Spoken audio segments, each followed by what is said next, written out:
Hi everyone, welcome to Bharat the learning spot. This is Gulzar Khan और इस video में हम पढ़ेंगे बुद्धिस्ट स्कल्पचर्स के बारे में।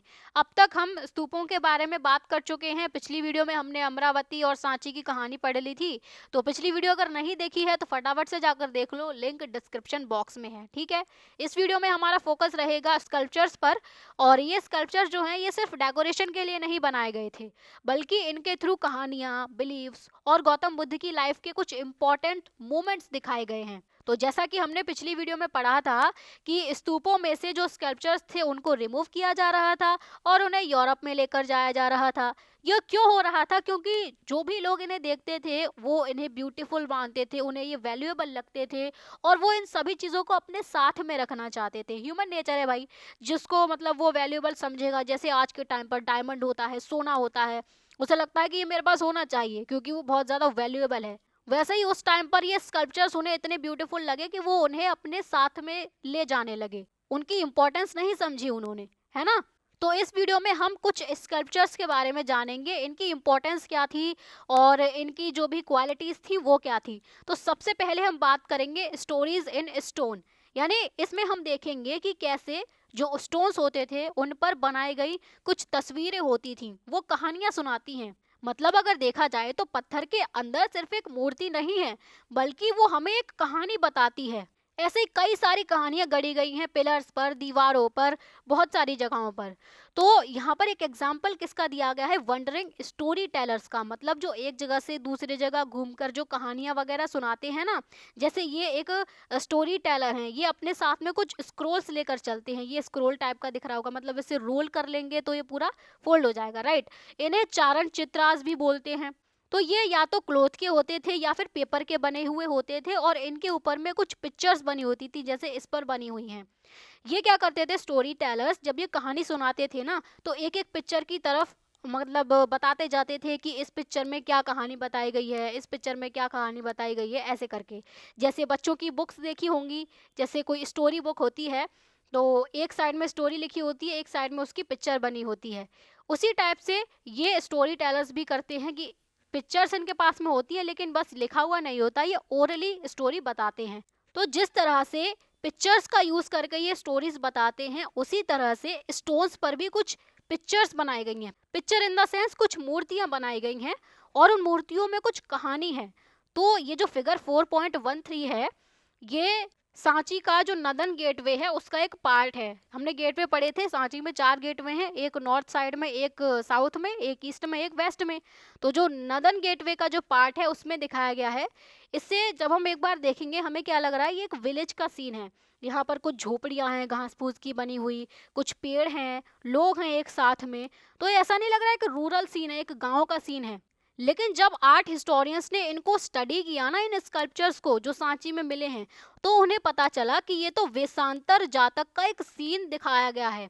जातक जो होती थी, बुद्धिज्म में कुछ स्टोरीज होती थी, इनमें एनिमल वगैरह की स्टोरीज भी होती थी, जो बेसिकली मोरल स्टोरी होती है ना, वो इनमें होती थी। तो उन्हीं में एक जातक का नाम है वेशांतर जातक। उसकी एक कहानी है, उसमें एक जेनरस प्रिंस था, एक दानी राजकुमार था, जिसने अपना सब कुछ एक ब्राह्मण को दे दिया था और वो अपनी वाइफ और बच्चों के साथ में फॉरेस्ट में रहने के लिए चला गया था। तो यहाँ पर ना वही सीन दिखाया गया है वेशांतर जातक का। ये कोई विलेज सीन नहीं है। तो मतलब ये देख के हमें क्या पता चला कि जो दिखता है वो होता नहीं है, राइट। इसके पीछे काफ़ी गहरी स्टडी होती है।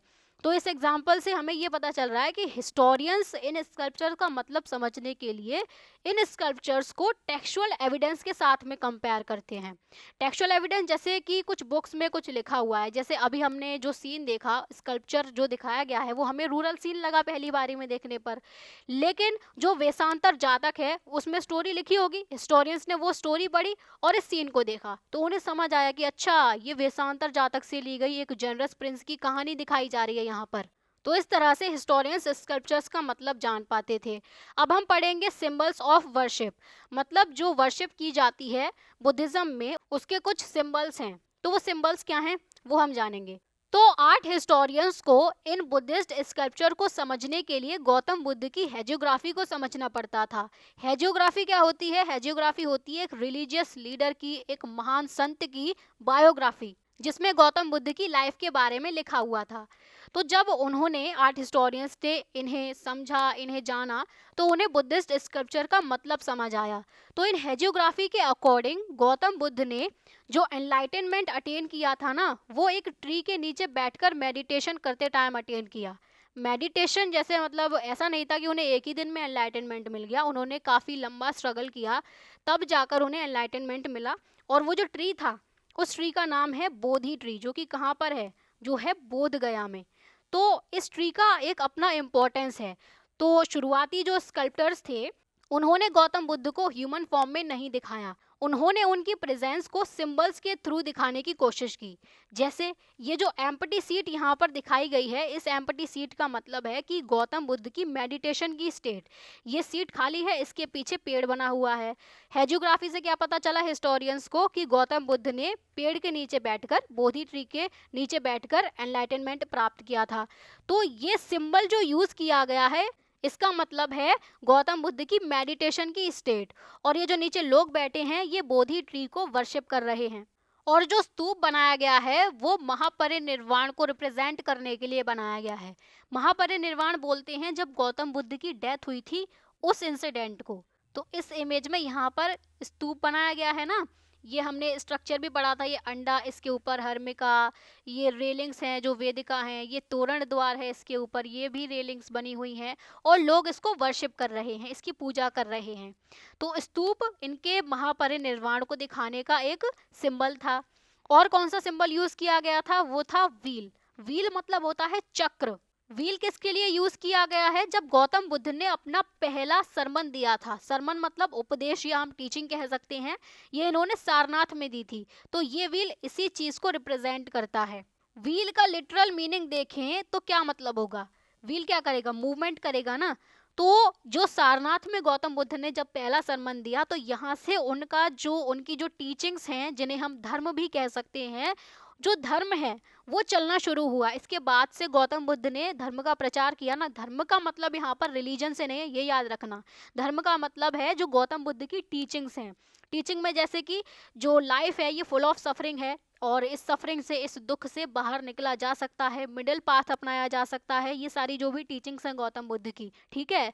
तो इस इंसिडेंट को जब सारनाथ में इन्होंने पहला सरमन दिया, यहाँ से इसे बोला जाता है धर्म चक्र प्रवर्तन, यानी कि ये जो धर्म का चक्र है, ये अब चालू हो चुका है, ये अब मूवमेंट में आ चुका है। यहाँ से गौतम बुद्ध की जो टीचिंग्स थी वो स्प्रेड होना शुरू होती हैं। तो इतने सारे सिंबल्स हमने देखे, इससे ये बात साफ है कि इस टाइप के जो स्कल्पचर्स हैं, इनको हम लिटरली नहीं समझ सकते हैं। लिटरली मतलब अगर कोई पहिया दिखाया जा रहा है, तो इसका मतलब ये नहीं है कि ये व्हील ही है, ठीक है। कोई ट्री दिखाया जा रहा है, तो इसका मतलब ये नहीं है कि ये ट्री ही है। मतलब जो दिख रहा है वो मतलब नहीं है उस स्कल्पचर का। जैसे यहाँ पर ट्री का एग्जाम्पल दिया गया, tree does not stand simply for a tree. Tree का मतलब ट्री नहीं, बल्कि ट्री का मतलब यहाँ पर है गौतम बुद्ध की लाइफ का एक इवेंट। और वो कौन सा इवेंट है, वो है एनलाइटनमेंट का इवेंट। तो हम सिर्फ देखकर ये नहीं बता सकते हैं कि पेड़ का मतलब यहाँ पेड़ ही है, व्हील का मतलब व्हील ही है, इस टाइप के स्तूप का मतलब स्तूप ही है। ऐसा नहीं है यहाँ पर, ठीक है। तो इस टाइप के सिंबल्स को समझने के लिए हिस्टोरियंस जो हेजियोग्राफीज हैं उनको तो समझते ही हैं। इसके साथ साथ जिन लोगों ने भी इन आर्ट वर्क्स को प्रोड्यूस किया है, जिन्होंने इन्हें बनाया है, उनके ट्रेडिशंस को भी जानना हिस्टोरियंस के लिए बहुत इंपॉर्टेंट हो जाता है।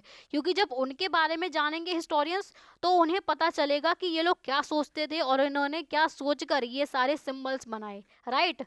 तो अब बात आती है पॉपुलर ट्रेडिशंस की। पॉपुलर ट्रेडिशन का मतलब यहाँ पर कोई फेमस ट्रेडिशन की बात नहीं हो रही है, यहाँ पर है जो लोकल लोग होते हैं, तो लोकल लोगों के जो बिलीफ होते हैं उनकी बात हो रही है।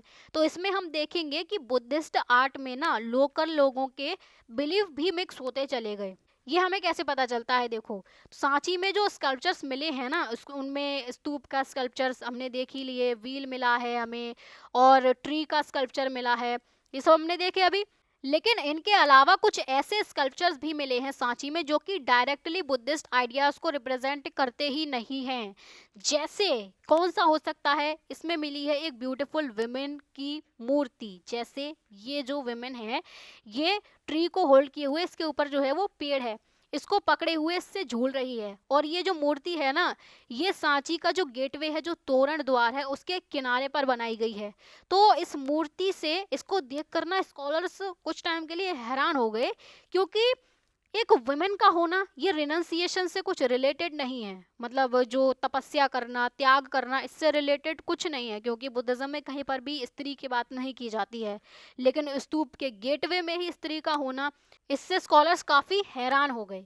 फिर उन्होंने धीरे धीरे स्टडी करी, जो दूसरे लिटरेरी ट्रेडिशंस थे, मतलब कि जो अदर जो ट्रेडिशन थे बुद्धिज्म के अलावा, है ना, उनके जो भी बुक्स वगैरह होंगी उनको उन्होंने पढ़ा। उन्हें समझ आया कि हो सकता है ये शाल भंजिका हो, संस्कृत में जिसे बोला जाता है शाल भंजिका, उसका रिप्रेजेंटेशन हो। शाल भंजिका कौन थी? तो एक लोकल बिलीफ है, लोकल बिलीफ कहता है कि शाल भंजिका वो वुमेन थी जिसके छूने से पेड़ पौधे जो है उनमें फ्लावर आ जाते थे, उनमें फ्रूट आने लगते थे। तो मतलब इसको ना एक शुभ सिंबल माना जाता था, ऑस्पिशियस सिंबल माना जाता था, ऐसा लगता है इसे देखने से, क्योंकि इसको गेटवे पर ही लगाया गया है। और क्योंकि ये शुभ है इसीलिए इसको स्तूप की डेकोरेशन में जोड़ लिया गया। तो अब शाल भंजिका के मोटिव से क्या पता चलता है कि कई सारे लोग जो थे वो बुद्धिज्म में टर्न हुए, मतलब धर्म परिवर्तन करते हैं। तो बहुत सारे लोग, मान लो कोई वैदिक रिलीजन का होगा, उस वो बुद्धिज्म में आया होगा, अपने साथ में वो अपने बिलीफ्स लेकर आएगा ना, या तो प्री बुद्धिस्ट बिलीफ होंगे या नॉन बुद्धिस्ट बिलीफ होंगे, प्रैक्टिसेस होते हैं, आइडियाज होते हैं, उनके साथ में वो बुद्धिज्म में एंटर किए और उन आइडियाज से उन्होंने बुद्धिज्म को समृद्ध कर दिया। तो सांची में हमें जो डिजाइन्स हैं, जो मोटिव्स हैं स्कल्पचर्स की, कुछ ऐसी डिजाइन्स हैं जो बार बार मिली हैं और वो इन्हीं लोकल ट्रेडिशन से डराइव हुई होंगी। जैसे एक तो शाल भंजिका का मोटिव देख लिया, अदर इमेजेस भी मिली हैं, जैसे कि कुछ एनिमल्स की इमेजेस मिली हैं, इनकी फाइनेस्ट डिपिक्शन मिली है, मतलब बहुत सुंदर और एकदम से रियलिस्टिक कार्विंग की गई है एनिमल्स की, दीवारों पर, पिलर्स पर। ये सांची में हमें ये सारी चीज़ें मिली।